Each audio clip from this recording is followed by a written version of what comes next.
प्रिय भक्तजनों, क्या आप जानते हो, कभी कभी भगवान हमारी पुकार सुनने के लिए चुपचाप बहुत प्रेम से स्वयं धरती पर उतर आते हैं और हमें पता भी नहीं चलता। और जब ऐसा होने वाला होता है ना, तो घर में, मन में और हमारे छोटे से दीपक की लौ में भी एक हल्की सी चमक उठ जाती है, जैसे कोई कान में धीरे से कह रहा हो, मैं आ रहा हूँ, मैं तुम्हारी सुन रहा हूँ। आज मैं आपको पौष मास की जो विष्णु कथा सुनाने बैठी हूँ, वह बिल्कुल ऐसी ही दिव्य कोमल सी कहानी है, जहाँ एक साधारण सी स्त्री के जीवन में उसकी भक्ति ने चमत्कार का दरवाजा खोल दिया। यह कथा उतनी ही नरम है जितनी सुबह की पहली धूप और उतनी ही सच्ची जितना भगवान विष्णु का पवित्र नाम।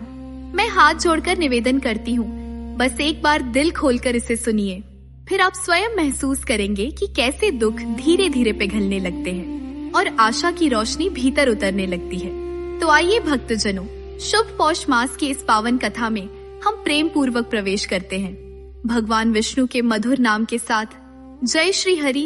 प्यारे साथियों, कहानी शुरू होती है एक छोटे से शांत गांव से, जहां सुबह की हवा में हल्की सी ठंडक, सूरज की किरणों में सुनहरी हल्की चमक और पेड़ों पर बैठे पक्षियों की मीठी पुकार गांव को स्वर्ग जैसा बना देती थी।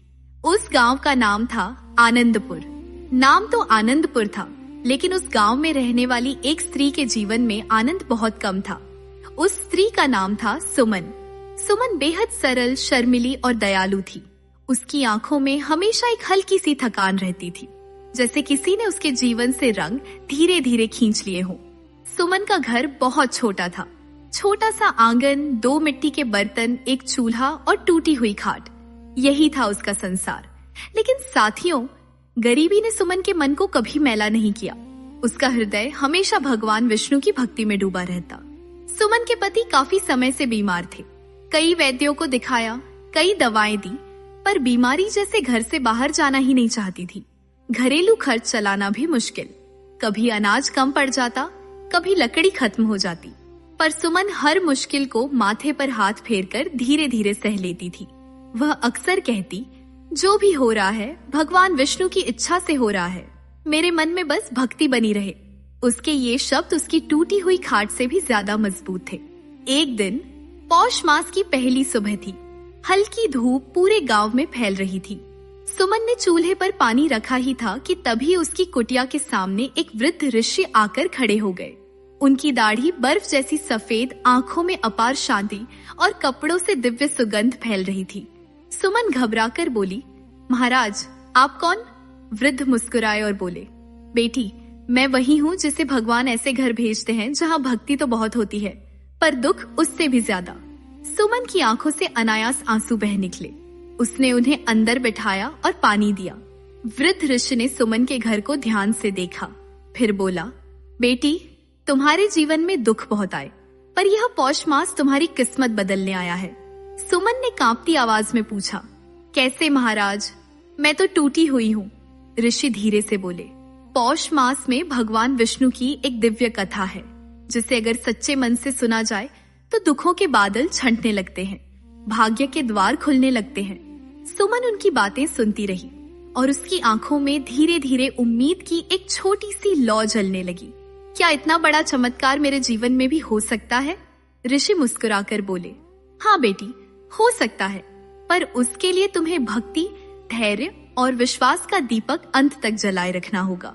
सुमन ने सिर झुका लिया और उसी क्षण उसने मन में निश्चय कर लिया, चाहे कितनी भी कठिनाई आए, मैं पौष मास की विष्णु कथा अवश्य सुनूंगी। और साथियों, सुमन ने पौष मास की विष्णु कथा सुनने का निश्चय तो कर लिया था, लेकिन उसकी जिंदगी में मुश्किलें अभी भी उसी तरह खड़ी थीं, जैसे किसी पेड़ की मोटी जड़ जिसे उखाड़ना आसान नहीं होता। उसके पति की बीमारी बढ़ती ही जा रही थी। दवाइयां खत्म, पैसे खत्म और ऊपर से सर्दियों की ठिठुरती हवा जैसे उसकी हिम्मत को हर दिन थोड़ा सा चुरा लेती थी। फिर भी सुमन के चेहरे पर निराशा से ज्यादा एक अजीब सी शांति दिखाई देती थी। वह कहती, दुख चाहे कितना भी बड़ा हो, अगर मन में भक्ति हो तो राह मिल ही जाती है। उसका यह विश्वास उसकी सबसे बड़ी ताकत था। एक दिन दोपहर को जब सुमन खेतों की ओर से लकड़ी का छोटा सा गट्ठा लेकर लौट रही थी, तभी रास्ते में उसे एक बूढ़ी महिला मिली। वह ठंड से कांप रही थी। सुमन ने बिना कुछ सोचे अपनी शॉल उतारकर उसके कंधों पर डाल दी। महिला ने नम आंखों से पूछा, बेटी तुम खुद ठंड से कांप रही हो, तो मेरी इतनी सेवा क्यों? सुमन ने मुस्कुराकर कहा, माँ, भगवान हर रूप में मिलते हैं, आज मुझे आप ही दिखाई दे गई। उसके ये मीठे शब्द बूढ़ी महिला के दिल में उतर गए और आज पहली बार सुमन की भक्ति, करुणा और मानवता एक साथ चमक उठी। शाम को जब वह घर लौटी तो उसके पति ने कमजोर आवाज में पूछा, सुमन तुम इतनी देर कहाँ थी? सुमन ने चूल्हे में आग जलाते हुए कहा, थोड़ी लकड़ी ले आई थी और रास्ते में एक माँ को ठंड लग रही थी, उन्हें अपनी शॉल दे आई। पति ने आश्चर्य से कहा, तुम्हारे पास तो एक ही शॉल थी, अब ठंड में तुम क्या पहनोगी? सुमन ने धीरे से उसके हाथ पर हाथ रखते हुए कहा, जिसके पास देने का मन हो उसके लिए भगवान हमेशा कुछ न कुछ व्यवस्था कर देते हैं। उसकी मुस्कुराहट में विश्वास की इतनी गहराई थी कि उसकी गरीबी भी उस पल छोटी लगने लगी। उसी रात वही वृद्ध ऋषि फिर उसके दरवाजे पर आए। सुमन ने तुरंत उन्हें अंदर बिठाया। ऋषि ने मुस्कुराते हुए कहा, बेटी आज तुमने जो दया का काम किया है वह सीधा भगवान विष्णु तक पहुंचा है। याद रखो, पौष मास की कथा सुनने से पहले ईश्वर मन को परखते हैं। सुमन घबराई, क्या मेरी परीक्षा अब भी शुरू हुई है महाराज? ऋषि धीरे से बोले, हाँ बेटी, पौष मास की कथा का फल बहुत बड़ा है और बड़े फल से पहले सहनशीलता की परीक्षा आती है। सुमन का गला भर आया। उसने पूछा, क्या मैं यह परीक्षा पार कर पाऊंगी? ऋषि बोले, तुम करुणा वाली हो, भक्ति वाली हो और तुम्हारे मन में कोई छल नहीं। जो मन सच्चा हो, विष्णु की कृपा उस पर देर से सही पर अवश्य उतरती है। इसके बाद ऋषि ने सुमन को पौष मास की कथा सुनने का सरल तरीका समझाया। सिर्फ 7 दिनों तक तुम भक्ति, सत्य और धैर्य का दीपक जलाए रखना, कथा स्वयं तुम्हें प्रकाश देगी। सुमन ने तुरंत चरण छूकर कहा, महाराज मैं टूट जाऊंगी पर भक्ति नहीं छोड़ूंगी। ऋषि ने प्रसन्न होकर आशीर्वाद दिया, तुम्हारे दुख अब धीरे धीरे अपना रूप बदलने वाले हैं बेटी। सुमन ने अपने आंचल से आंसू पोंछे और पहली बार उसके दिल की तहों में एक हल्की सी उम्मीद चमकी, जैसे अंधेरे कमरे में दीपक की एक छोटी लौ जल उठी हो। सुमन ने जैसे ही ऋषि के बताए नियमों के अनुसार पहली बार दीपक जलाया, उसी क्षण कथा का द्वार खुलने लगा और वह स्वयं को भगवान के लोक में खड़ा महसूस करने लगी। उस दिव्य लोक में नीला आकाश दुगना उजला था, जैसे समुद्र की गहराई उसमें झिलमिला रही हो। सोनल रंग की किरणें हर ओर बह रही थीं और वेदों की ध्वनि हवा में हल्की सी मिठास घोल रही थी। वहीं पर स्थित था भगवान विष्णु का दिव्य सिंहासन, चतुर्भुज रूप, शांत मुस्कान, कमल समान नेत्र, जिनको देखकर कोई भी जीव अपने दुख भूल जाता। इसी समय देवताओं की एक विशाल सभा लगी हुई थी। देवगण एक एक करके आए और सभी के चेहरों पर चिंता की रेखाएं थीं। इंद्र बोले, प्रभु पृथ्वी पर दुख बहुत बढ़ गए हैं। कई घरों में संकट है, कई परिवारों में कलह है और कई भक्तों की प्रार्थनाएं दुख के कारण टूटने लगी हैं। अग्निदेव ने कहा, प्रभु मनुष्य निराश हो रहे हैं, जीवन में बोझ बढ़ता जा रहा है, उन्हें कोई मार्गदर्शन चाहिए।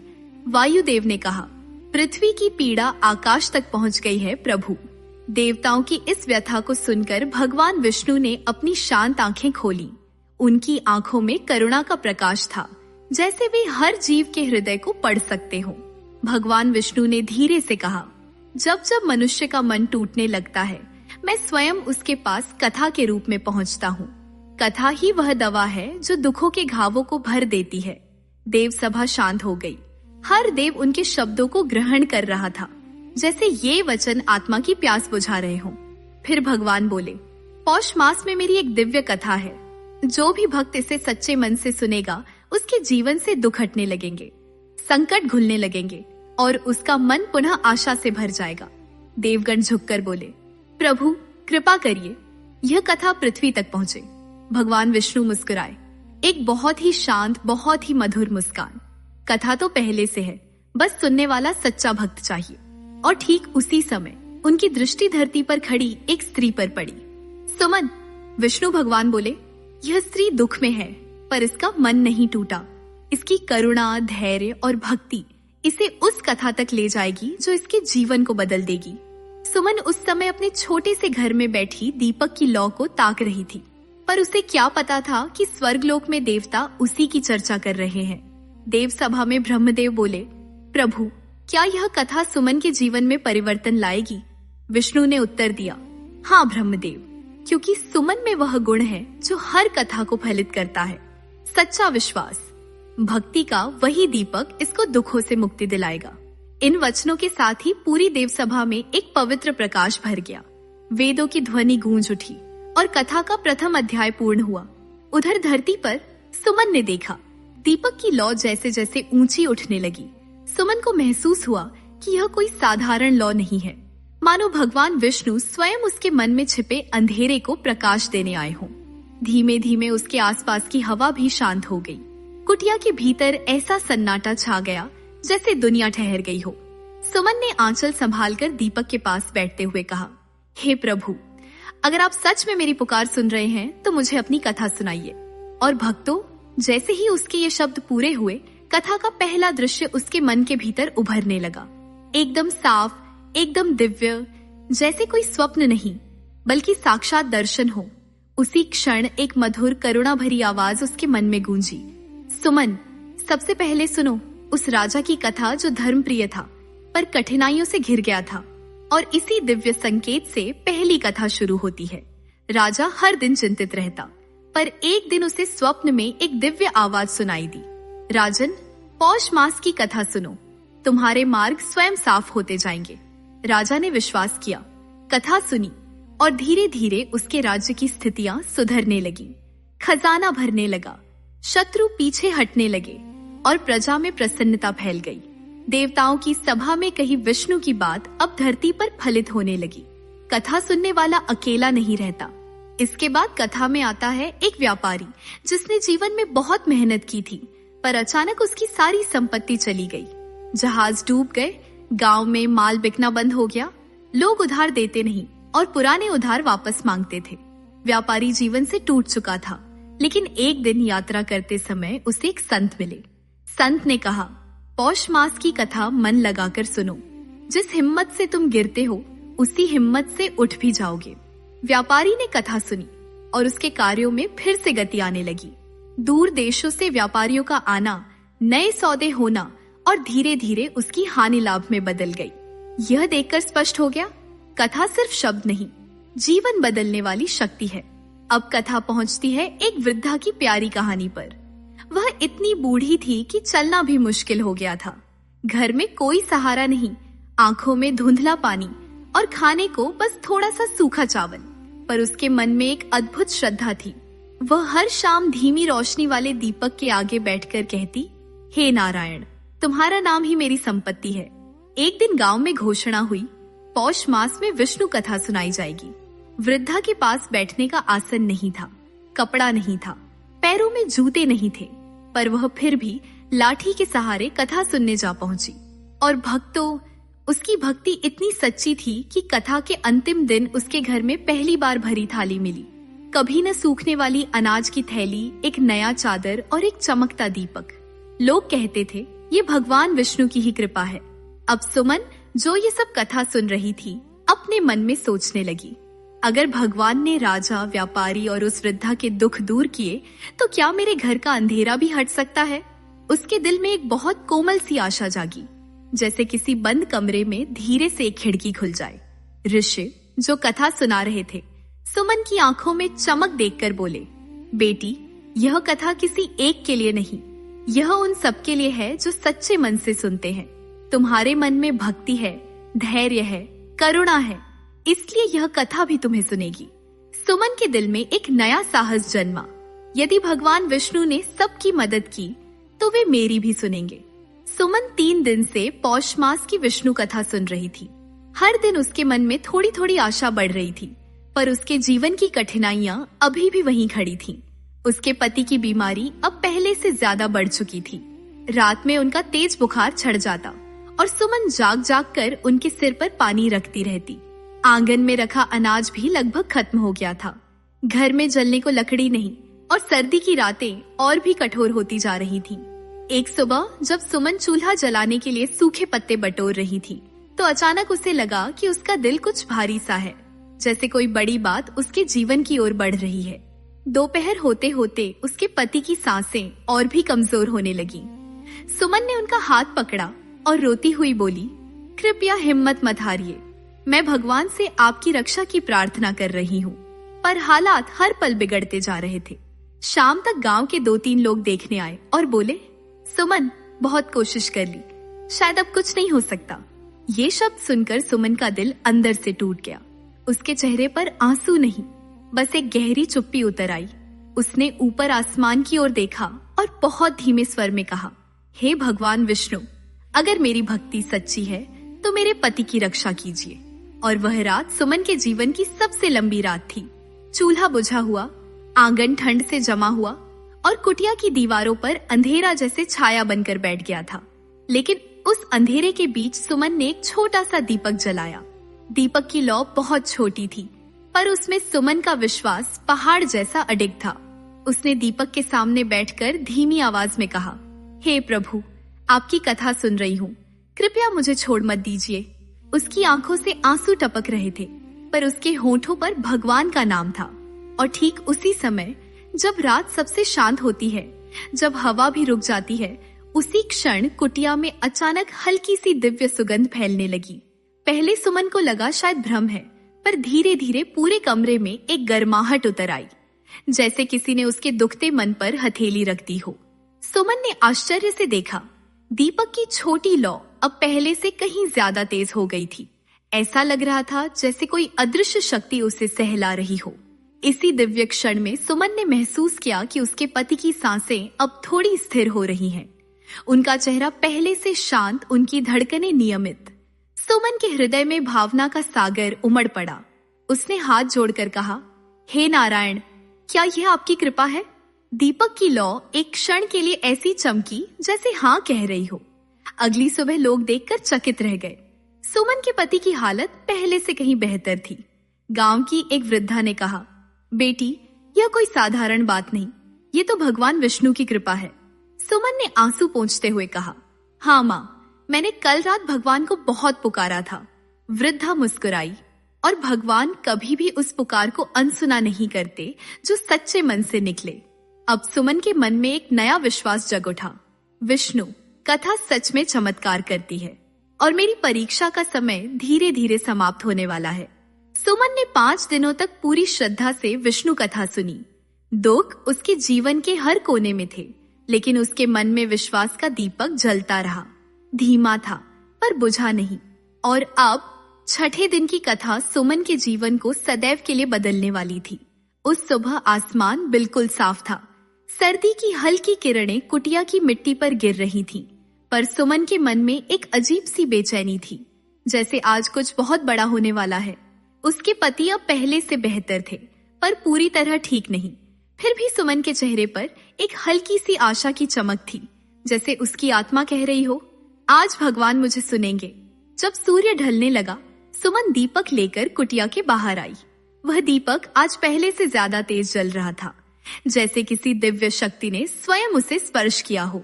सुमन ने दीपक को चौखट पर रखा और हाथ जोड़कर बोली, हे नारायण, अगर मेरी भक्ति सच्ची है तो आज मुझे अपना दर्शन दीजिए, मुझे शक्ति दीजिए, मुझे राह दिखाइए। उसकी आवाज में थकान भी थी, आंसू भी थे और एक अनकही पुकार भी। और ठीक उसी क्षण हवा अचानक स्थिर हो गई। दीपक की लौ एकदम सीधी उठी और सुनहरी हो गई, इतनी चमकीली कि सुमन ने अपनी पलकों को झुका लिया। धीरे धीरे पूरी कुटिया में एक पवित्र प्रकाश फैलने लगा। दीवारें, मिट्टी, आंगन सब सुनहरे रंग में नहाने लगे। सुमन का दिल धड़क उठा, क्या यह भगवान है? उस पल कुटिया के अंदर एक दिव्य सुगंध फैल गई, वही सुगंध जिसे उसने कल रात महसूस किया था, लेकिन आज वह पहले से 100 गुना गहरी थी। और फिर उस प्रकाश से एक दिव्य स्वर गूंजा, सुमन। सुमन का शरीर कांप गया। उसने धीरे धीरे आंखें खोली और जैसे ही नजरें ऊपर उठाईं, उसके सामने कोई साधारण रूप नहीं, बल्कि स्वयं भगवान विष्णु दिव्य आभा में खड़े थे। 4 भुजाएं, कमल समान आंखें, पीतांबर वस्त्र और उनके चरणों के पास एक हल्की सी नीली रोशनी लहरा रही थी। सुमन आंसुओं में ढह गई। वह उनके चरणों में गिरकर बोली, प्रभु, क्या सच में आप मेरे घर आए हैं? भगवान विष्णु मुस्कुराए और बोले, सुमन, भक्ति का मार्ग कभी खाली नहीं जाता। तुमने कठिनाइयों के बावजूद मेरा नाम नहीं छोड़ा, इसीलिए मैं स्वयं तुम्हारी कथा पूर्ण करने आया हूँ। सुमन रो पड़ी। प्रभु, मैं तो बहुत कमजोर हूँ। विष्णु बोले, तुम कमजोर नहीं, तुम वही शक्ति हो जिसे भक्ति ने जगाया है। तुम्हारा धैर्य, तुम्हारा करुणा और तुम्हारे आंसू तीनों ने स्वर्ग तक पहुंचकर मुझे बुलाया है। भगवान विष्णु ने अपना हाथ उठाया और जैसे ही उनकी करुणा की किरण सुमन के पति पर पड़ी, उनकी सांसें स्थिर हो गईं, शरीर में नई शक्ति आने लगी और उनका चेहरा पहली बार पूरी तरह शांत दिखा। सुमन विस्मित होकर बोली, प्रभु, ये कैसे संभव? विष्णु बोले, जिस घर में भक्ति हो वहां रोग नहीं टिकता। तुम्हारे घर में भक्ति की लौ कभी नहीं बुझी, इसलिए आज मैं स्वयं आया हूँ। धीरे धीरे कुटिया की टूटी दीवारों पर सुनहरी रोशनी फैलने लगी। आंगन की मिट्टी में हरी कोंपलें उग आईं। सुमन का घर एक पल में पूरी तरह बदल गया, जैसे दुख ने अपना साया उठा लिया हो। विष्णु बोले, सुमन, अब तुम्हारे जीवन में दुख का स्थान नहीं रहेगा। तुम्हारे घर में सुख, शांति और समृद्धि सदैव बनी रहेगी। सुमन हाथ जोड़कर बोली, प्रभु, आपने मेरी पुकार सुन ली। भगवान की मुस्कान और भी कोमल हो गई। भक्ति से निकली पुकार कभी अनसुनी नहीं होती और धीरे धीरे प्रकाश कम होने लगा। विष्णु भगवान का स्वर धीमा होता गया। अब तुम्हारी कथा का अंतिम फल तुम्हारे घर में आने ही वाला है। प्रकाश मिट गया, पर सुमन के मन में एक अमर दीपक जल गया। अगली सुबह जब सूरज की हल्की सी किरण सुमन की कुटिया में दाखिल हुई, तो सब कुछ वैसा नहीं था जैसा कल था।